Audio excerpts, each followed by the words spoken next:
The Black Death didn't just kill people. It dismantled entire food systems, collapsed trade routes, wiped out farmers, and left the survivors eating things that, under any other circumstances, they never would have touched. When half your village is gone and the harvest is rotting in the fields, your standards change fast. Today, we're counting down the 15 hardship foods families survived on during the Black Death. Food. 15. Pottage. If there is one food that defines medieval peasant survival, it's pottage. And during the Black Death, it became the meal that kept more people alive than anything else on this list. Pottage was essentially a thick stew or porridge made by boiling whatever was available into a pot over a fire. Grains, legumes, root vegetables, herbs from the garden. Anything edible went in. There was no fixed recipe. The contents of a pottage pot changed week by week depending on the season, the harvest, and what hadn't already rotted. Wealthier households might add a bit of salted meat or a bone for flavor. For the poorest families during the plague years, the pot might contain little more than boiled oats and a handful of dried peas. What made pottage so important wasn't just its flexibility, it was its efficiency. A single pot simmering over a low fire could feed a family with minimal fuel and minimal labor, which mattered enormously in a period when labor was suddenly scarce. When healthy adults were dying faster than they could be replaced, the last thing a struggling household could afford was a complicated cooking process. Fields went unplanted, mills went unmanned, and markets that had once supplied a variety of ingredients simply stopped functioning. The grain base of pottage, usually oats, barley, or rye, provided the caloric density that kept bodies functioning through cold, illness, and deprivation. It wasn't exciting. A chronicler of the period described the diet of ordinary people as monotonous to the point of punishment, but monotonous and alive beats varied and dead, and pottage kept a remarkable number of people on the right side of that equation. In many parts of rural England and France, it was eaten twice a day, every day, for months at a stretch. Food 14. Black bread. White bread was for people with money. During the Black Death, most of Europe was eating black bread. Dense, dark loaves made from rye, barley, or a mixture of whatever grain could be ground. And they were grateful to have it. Rye was the dominant grain for dark bread across much of northern and central Europe because it grew in poor soils and cold climates where wheat struggled. It produced a dense, slightly sour loaf that lasted longer than wheat bread without going stale, a practical advantage when baking was only done every few days and refrigeration did not exist. In Germany, Scandinavia, and much of Poland and Russia, rye bread wasn't just a fallback. It was the default, the bread eaten by the majority of the population in ordinary times. The Black Death didn't change what people ate so much as it stripped away the few alternatives that had existed alongside it. What most people didn't know at the time was that rye carried a significant hidden danger: ergot. Ergot is a fungus that grows on rye grain, particularly in damp conditions, and its consumption causes a condition called ergotism: intense burning sensations in the limbs, convulsions, hallucinations, and in severe cases, gangrene of the extremities. Medieval people called the condition St. Anthony's fire, and outbreaks were not uncommon during the 14th century. So, to recap, people were surviving a plague partly by eating bread that could, under the right conditions, make them feel like they were on fire from the inside. Medieval nutrition was not for the faint of heart. Despite the risks, black bread remained a staple precisely because the alternatives were worse. You could die of ergotism, or you could starve. Most people took the bread. Food 13. Dried legumes. Beans, lentils, and peas were the protein backbone of the medieval poor long before the Black Death arrived, and during the plague years, they became more essential than ever. Legumes could be dried and stored for months or years without spoiling. They were easy to grow in kitchen gardens and small plots of land. They required no special equipment to prepare. You soaked them, boiled them, and ate them, either on their own or thrown into pottage. And critically, they provided protein and essential nutrients at a time when meat was increasingly inaccessible for most families. The disruption to meat supplies during the Black Death was substantial. Livestock required tending, and when the people who tended them died, the animals often either starved, wandered, or were slaughtered in bulk, sold off cheaply, or simply consumed as fast as possible before they could be lost. What replaced that meat protein for most families was legumes. Dried peas were particularly common across England and northern France. Lentils dominated in the Mediterranean and the Middle East, where the plague also swept through with devastating effect. Chickpeas appear frequently in the records from southern Europe. None of these were considered desirable foods by the standards of the time. Medieval dietary theory actually ranked legumes low on the scale of wholesome foods, considered heating and difficult to digest. But dietary theory and survival instinct don't always agree, and survival usually wins. The people who had stores of dried legumes in their cellars when the plague hit were, in a very practical sense, better prepared than those who had not. Food 12. Turnips and root vegetables. Root vegetables had one overwhelming advantage during a period of social collapse. They stayed in the ground. Wheat and barley needed to be harvested at exactly the right time, threshed, stored, and protected from moisture and vermin. Turnips, parsnips, and other root vegetables could stay in the soil well past their peak growing season and be dug up as needed. In a period when labor was critically short and the normal rhythms of agricultural work had been shattered by mass death, that patience was invaluable. Turnips in particular were a staple across northern Europe. They were bitter, starchy, and nutritionally modest, but they were there, still in the ground when other food sources had failed. They could be eaten raw, boiled, added to pottage, or stored in cool cellars for winter months. Parsnips were sweeter and more calorie-dense than turnips, and they appear frequently in accounts of medieval peasant food. Carrots in the 14th century were more commonly purple or yellow than the orange variety familiar today, and they were used primarily for cooking rather than eaten raw. Beets were grown across much of Europe and provided both food for people and fodder for livestock. None of these would appear on a medieval nobleman's table with any pride. But in a village where half the population had died over the course of a single season, a field of turnips still in the ground was something close to salvation. Food 11. Foraged greens and wild plants. When cultivated food ran short, people went looking for whatever the land had to offer. And in 14th century Europe, people who foraged knew their local environment in ways that most modern people can barely imagine. Wild plants that were regularly gathered and eaten during hardship periods included nettles, dandelions, chickweed, sorrel, and various types of wild garlic. Nettles in particular were boiled and eaten as a vegetable across northern Europe. Once blanched in hot water, they lose their sting entirely and provide a decent amount of iron and vitamin C, nutrients that were dangerously scarce in a diet dominated by grain and root vegetables. Wild garlic grew in woodland areas and hedgerows across much of Europe, and it was used both as food and as medicine. During the Black Death, garlic was widely believed to ward off pestilence, which meant that people who might otherwise have ignored it were suddenly eating it enthusiastically, which at least had the side effect of adding something nutritious to their diet. Dandelion leaves are bitter but edible and available from early spring through late autumn.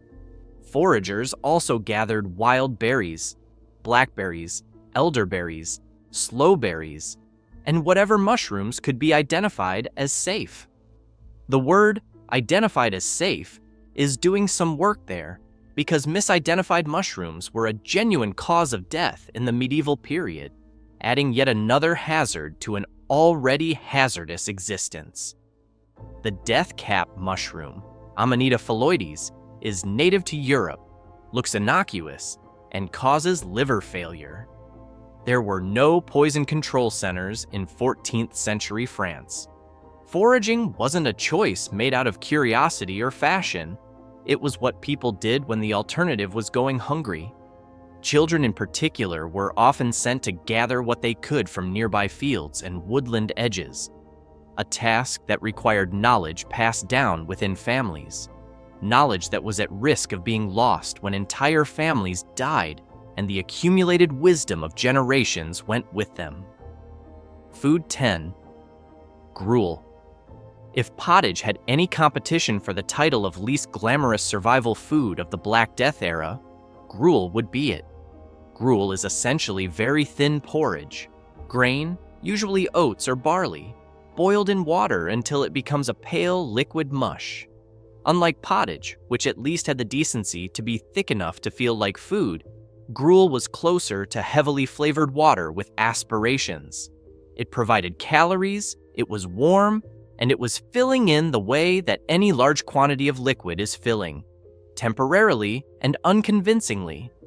It was eaten primarily by the very poor, by the sick, by the elderly, and by children who couldn't manage harder food. During the plague years, when illness was constant and the population of the sick swelled dramatically, gruel became ubiquitous. Families caring for plague victims, those brave or desperate enough to stay and tend to the dying, were often feeding themselves on gruel because they had neither the time, the energy, nor the ingredients to prepare anything more substantial. Medieval physicians actually recommended gruel for the sick as an easily digestible food that wouldn't overburden the stomach. Given that medieval medicine also recommended bloodletting, vinegar baths, and holding strong-smelling objects near the nose to repel bad air, the gruel recommendation might actually be the most sensible advice they gave. Food 9. Salted and preserved meats. Fresh meat was a luxury well before the Black Death arrived, and during the plague years, it became even more inaccessible for ordinary families. What people had, instead, was preserved meat, salted, dried, smoked, or pickled, stored in barrels or hung from rafters and rationed out across the months. Salt preservation was the dominant method. Pork was the most commonly preserved meat across medieval Europe because pigs were practical animals. They ate almost anything, required little care, and produced enormous quantities of usable meat relative to their size. A family that managed to slaughter and salt a pig in the autumn had a supply of preserved pork that could last through winter and into spring. The problem during the Black Death years was that the disruption to normal agricultural cycles meant fewer pigs were being raised, fewer were being slaughtered at the right time, and the price of salt, which was already expensive, fluctuated with the chaos of disrupted trade routes. Salt came largely from coastal operations and inland salt mines, both of which required a functioning labor force, and a functioning labor force was exactly what the plague was systematically destroying. In some regions, the price of salt rose so sharply during the peak plague years that families who had previously been able to afford to salt a full pig could now manage only part of one. What remained in the barrels from previous seasons was eaten carefully, stretched as far as it would go, and supplemented with anything else available. A piece of heavily salted pork the size of a fist, dropped into a pot of pottage, could flavor an entire week's worth of meals. That's how far people stretched what they had. Food 8. Hard cheese. Cheese in the medieval period wasn't the sophisticated dairy product it would eventually become. It was a preservation technology. Fresh milk spoiled quickly, especially in warm weather, and without refrigeration, the window for consuming it safely was narrow. Turning milk into cheese extended its useful life dramatically. Hard-aged cheeses, the kind that dried and hardened into dense, almost crumbly blocks, could last for months. During the Black Death, that longevity made hard cheese one of the most valuable foods a family could have in storage. Hard cheese provided fat and protein in a compact, stable form. It didn't require cooking. It could be carried and eaten without preparation. Peasant families in England, France, the Low Countries, and across the Alps all had their own regional versions of hard, aged cheese. The exact varieties lost to history, but the practice well documented. Soft cheeses and fresh dairy were more complicated. Cattle and sheep required daily milking, and when the people who milked them died or fled, the animals dried up or simply went untended. Some communities lost their dairy herds entirely during the worst plague years. The families who had made and stored hard cheese before the worst of the mortality hit were better positioned than those who had relied on fresh dairy. A physician writing in the 1340s noted that many people in afflicted towns were living on dried cheese and bread alone, with nothing fresh available for weeks at a time. Food 7. Onions and garlic. Onions and garlic were everywhere in medieval European cooking, and during the Black Death, they took on a significance that went well beyond their culinary role. Garlic in particular was believed, with enormous conviction across multiple cultures, to have protective properties against plague. Physicians recommended it. Priests mentioned it. Households throughout France, Italy, England, and the Iberian Peninsula hung garlic near doorways, added it to every meal they could, and consumed it in quantities that would have made the breath of an entire village remarkable. Whether garlic actually did anything against Yersinia pestis, the bacterium responsible for the plague, is a separate question. It did not, but the belief drove consumption, and that consumption at least ensured people were getting some nutritional benefit. Onions were more straightforwardly a food staple. They grew easily, stored reasonably well once dried, and added flavor to the otherwise grim monotony of grain-based eating. Roasted onions, boiled onions, raw onions. They appeared in nearly every account of peasant food from the medieval period.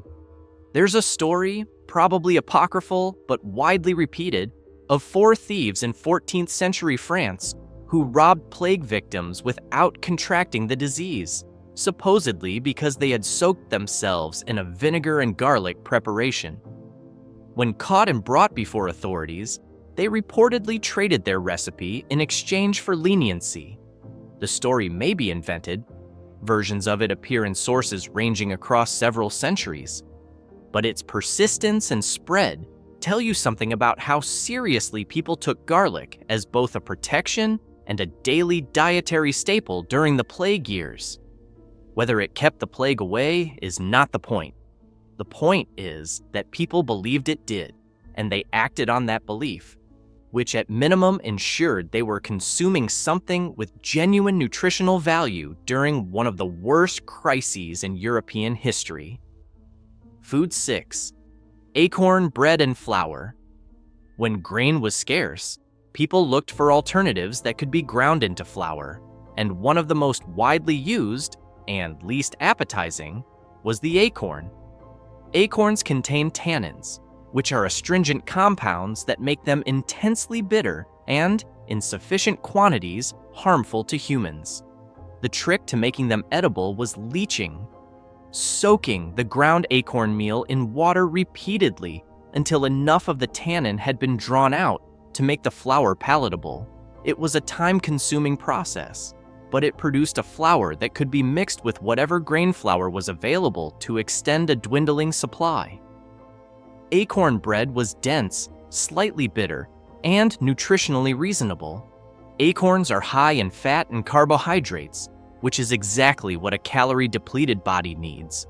But it was also undeniably a food of last resort. Medieval dietary writing ranked acorn consumption among the most desperate of circumstances, associated specifically with famine conditions. During the Black Death, famine conditions were not rare. The plague struck a Europe already weakened by the Great Famine of 1315 to 1322, which had devastated grain harvests across the continent for 7 consecutive years. A population that had already learned to eat acorn bread to survive a famine was not entirely unprepared to do so again when the plague compounded the misery 2 decades later. Food 5. Dried fish. For communities anywhere near rivers, lakes, or coastlines, dried and salted fish was one of the most important preserved foods available. And during the Black Death, it was often the only reliable source of protein that didn't require a living animal to tend. Herring was the dominant preserved fish across northern Europe. The herring fisheries of the Baltic and the North Sea produced enormous quantities of salted and dried fish that were traded inland across much of the continent. Stockfish, dried, unsalted cod, beaten until it was stiff as a board, was produced in Norway and Iceland and traded south across Europe. Both products could survive months of storage and transport without spoiling, which made them invaluable in a period when normal trade had been severely disrupted. The trade in salted herring was so important to the medieval European economy that disruptions to it, including those caused by plague mortality among the fishing communities of the Baltic, had cascading effects far inland. Towns that depended on regular fish deliveries suddenly found their supplies interrupted, and the price of what fish remained shot up beyond what ordinary families could afford. A family in the Rhineland or in inland France that had relied on traded Baltic herring as a reliable protein source during Lent and through winter suddenly found that supply chain broken. The church's requirement to abstain from meat on Fridays and through Lent meant that dried fish had also carried a religious significance. For those still trying to observe the calendar amid catastrophe, its absence created a problem both practical and spiritual. Those who could still access dried fish ate it boiled back into softness, added to pottage, or eaten directly as a hard, salty, chewy substance that required some commitment. It was not pleasant eating, but it was food. And in the plague years, that was the only qualification that mattered. Food 4. Honey and forage sweeteners. Sugar was a luxury item in 14th century Europe, imported from the Mediterranean and the Middle East at significant expense, available only to the wealthy and entirely inaccessible during the disruption of trade that the Black Death brought with it. What ordinary people had for sweetness was honey. Honey had been a staple sweetener, preservative, and medicinal ingredient across Europe for centuries. Beekeeping was practiced widely, from monastery gardens to peasant smallholdings, and honey appeared in everything from everyday cooking to the fermented drink mead. During the plague years, its value extended beyond sweetness. Honey was used as a wound treatment, as a preservative for other foods, and as an ingredient in the medicinal preparations that passed for medical treatment in the 14th century. Honey also kept indefinitely. Sealed properly, it could remain usable for years, making it one of the few genuinely stable food stores a medieval household could maintain. Archaeologists have found edible honey in storage vessels thousands of years old, which makes its shelf life in a 14th century cellar seem almost modest by comparison. Other forage sweeteners included fruit reduced into thick syrups, wild berries cooked down to preserve them, and tree saps in regions where they were available. None of these approached honey in either usefulness or shelf life, but in a period of severe scarcity, any source of sweetness or caloric density was worth pursuing. Food 3. Mast and pannage. Pig fodder turned human food. This one requires a brief explanation of medieval agricultural practice before getting to the uncomfortable part. In medieval Europe, pigs were commonly fattened in autumn by being driven into woodland areas to feed on mast. The collective term for the fallen nuts of oak, beech and other forest trees, acorns, beech nuts, chestnuts. This practice was called pannage, and it was a well-established part of the agricultural calendar. The pigs ate the mast, the pigs grew fat, the pigs were slaughtered in late autumn, and the meat was salted and stored for winter. During the worst years of the Black Death, when harvests failed and food supplies ran critically short, the mast that would normally have been reserved for pigs began going directly to people. Beech nuts and chestnuts, unlike acorns, require little or no processing to be eaten by humans. They provided fat and carbohydrates in useful quantities. Chestnuts in particular, more widely available in southern Europe than the north, became a significant caloric staple in regions like the Italian Apennines and parts of southern France, where they could be dried, ground into flour, and used to make bread and porridge. That this food was essentially pig fodder by the standards of normal times tells you something about what normal times had given way to. When the person explaining to you that the food on your plate is usually reserved for animals has to do so with a straight face, the situation has progressed some distance beyond merely difficult. Food 2. Watered down ale and thin broths. Water in medieval Europe was not safe to drink. That's not an exaggeration or a simplification. Open water sources in and near populated areas were routinely contaminated, and consuming untreated water was a reliable way to contract any number of waterborne illnesses on top of whatever else was already trying to kill you. The solution, developed over centuries, was to drink fermented beverages instead. Ale, weak, low-alcohol ale brewed from grain, was the everyday drink of the medieval poor. The fermentation process made it safer than water, and it provided modest caloric value on top of that. During the Black Death, when grain supplies were under pressure, ale was increasingly watered down or brewed from lower quality grain than usual, producing a thin, sour drink that was only marginally more appealing than the water it replaced. Brewing also required labor. The alewives and small-scale brewers who produced most of the ale consumed in English and French villages were themselves dying, and the local supply of even mediocre ale became unreliable in the hardest-hit communities. Thin broths made from boiled bones, scraps of whatever meat or vegetable matter was available, and water served a similar function, providing hydration, a small amount of nutrition, and the psychological comfort of something warm. A bone that had already been used to flavor pottage might be boiled again to produce broth, extracting whatever nutritional value remained.